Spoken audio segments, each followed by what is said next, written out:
عزیزان گرامی وقا، ان سب چیزوں کا سوال ہوگا قیامت کے دن ہم سے، ہر چیز کا سوال ہوگا۔ اگر ہم نے وقت کو ضائع کیا ہے اور اپنا مال بھی غلط جگہ استعمال کیا ہے، ہر جگہ ہماری پکڑ ہوگی، ہماری پکڑ ہوگی۔ ایک ہفتہ قبل میں نے سنا، ہمارے چاہنے والے ہیں عزیز، انہوں نے کہا ایک درگاہ پہ گئے تھے، سنا ہے ایک بہت بڑے سیٹ ہیں، وہ 2.25 کروڑ کا صرف دروازہ بنا رہے ہیں اللہ کے ولیوں کے آستانوں پر۔ میرے عزیزو، یہ اللہ کے وہ ولی ہیں، نہ تمہارے دروازے کے محتاج ہیں، نہ تمہاری چادر کے محتاج۔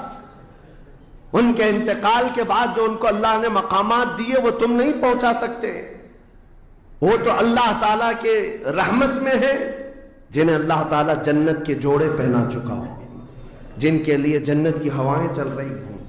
ان اولیاء کے مشن کو زندہ کرنا حقیقت میں ایصال ثواب، ان کے لیے سب سے بڑی نظر و نیاز یہی ہے۔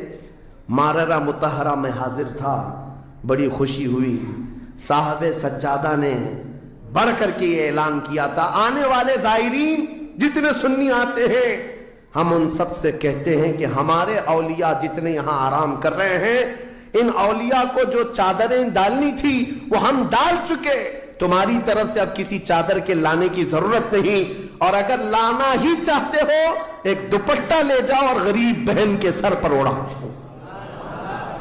یہ پیغامات تھے خانقاہوں کے، حقیقت میں یہی امت کا کام ہے۔ عزیزان گرامی وقا، لا یعنی کاموں میں پڑھ کر کے ہمارا وقت جو برباد ہوا اس کی تلافی مشکل ہے، بہت مشکل ہے۔ اس لیے میں صرف یہ میسج دینا چاہوں گا کہ زندگی کے اس پوائنٹ پر آج ہم آ چکے ہیں جہاں آندھیاں، طوفان، ہر طرح سے ایک بہت بڑی آزمائش میں ہم گرفتار ہیں۔ کن کن چیزوں کا علاج کیا جائے سمجھ میں نہیں آتا۔ کبھی کبھار میں بیٹھ کر سوچتا ہوں، گھر میں اگر گیس کا پائپ بھی لیک ہو گیا، آگ بھی لگی ہے، پانی کا پورا فوارہ بھی آ رہا ہو، کچرا بھی گرا ہو، تو آدمی سوچنے لگ جاتا ہے کس چیز کو روکوں، پانی کو روکوں، گیس کو روکوں، آگ کو روکوں، کچرا اٹھاؤں، کیا کروں سمجھ میں نہیں آتا۔ یہ حالات آج ہمارے ساتھ ایسی ہو گئے، ہم کن کن چیزوں کا مقابلہ کریں سمجھ میں نہیں آتا۔ اور پھر اس پر مزید جب ہم اپنی قوم کی طرف دیکھتے ہیں، یہ تو گیم چلاتے ہوئے مزے سے بیٹھے ہوئے ہیں، ایسا لگتا ہے انہیں کسی چیز کی فکر ہی نہیں۔ شاعر نے کہا تھا، جگہ جگہ کے تھک چکے ہیں تمہیں یہ ہنگامے، نشاط لذت خواب گراں بدل ڈالو، اٹھو وہ گرنا حشر نہ ہوگا پھر کبھی، دوڑو کہ زمانہ چال اپنی چل گیا۔ میرے عزیزوں، بس وقت کا احساس تمہارے اندر آ جائے، ضائع نہ کرو۔ میرے آقا صلی اللہ تعالیٰ علیہ وسلم کی ایک بات میں تمہیں بتا دیتا ہوں۔ آپ یہ سوچتے ہیں بہت سارے نوجوان خالی فالتو اسی لیے بیٹھے ہوئے، میرے سٹیٹس کے مطابق کام نہیں ملتا، میرے سٹینڈرڈ کے مطابق مجھے کام نہیں ملتا، برباد کیے جا رہے ہیں اپنی زندگی اور لوگوں پر بوجھ بنے ہوئے ہیں۔ میں ان کے بارے میں بتاتا ہوں، سید الانبیاء رسول مختار صلی اللہ تعالیٰ علیہ وسلم، اگر وہ چاہیں تو روزانہ ان کے گھر جنت کا دسترخوان اترے، اگر وہ چاہیں تو سونے اور چاندی کے محلات میں زندگی گزاریں، لیکن جانتے ہو نبی کریم صلی اللہ علیہ وسلم ایک دن سیدہ فاطمہ الزہرا کے گھر آئے، دیکھا حسنین کریمین تاک میں دبکے ہوئے بیٹھے، پیٹ پیٹ سے لگا ہوا ہے، آنکھیں اندر ہیں، حضرت فاطمہ بھی بیٹھی ہوئی، آواز کسی کی نہیں۔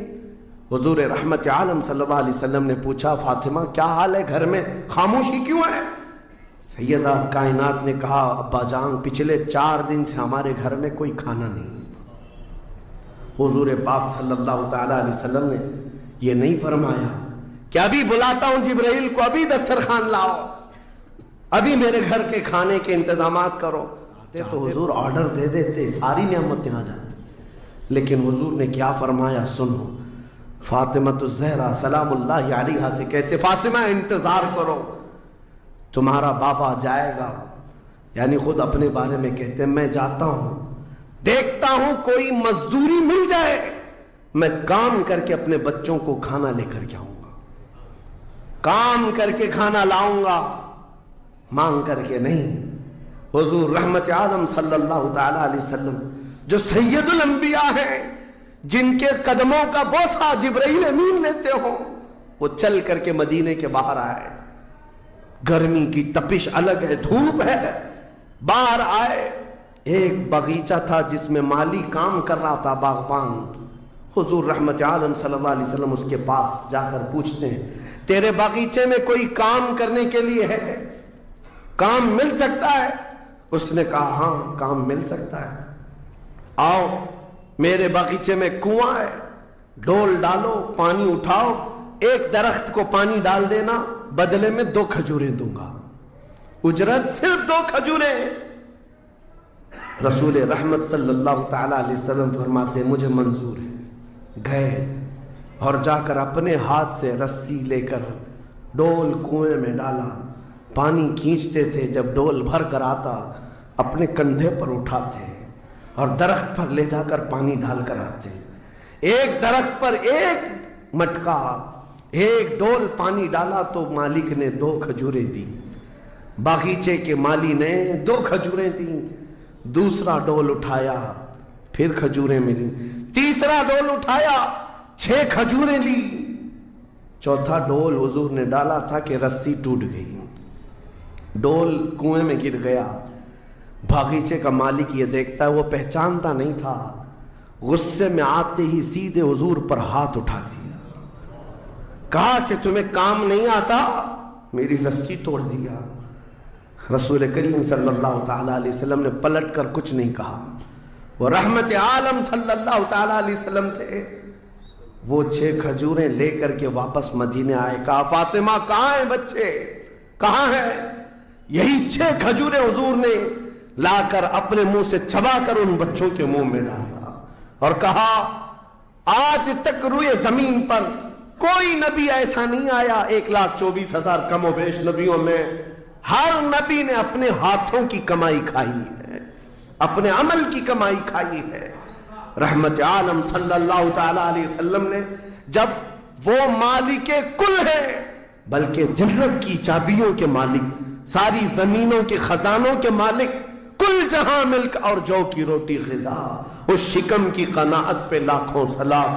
وہ لمبے لمبے ہاتھوں سے بھیک دینے والے آقا، سب کچھ ہونے کے باوجود اگر کسی ایک باغیچے میں ڈول اٹھا کر پانی بھرتے ہوں تو اسی لیے نہیں کہ ان کے ہاں کوئی مجبوری تھی، بلکہ امت کو یہ درس دینا تھا اے امت کے غیور نوجوانوں، تم کبھی خالی نہ بیٹھنا، مجھے دیکھنا اور عمل کرتے رہنا.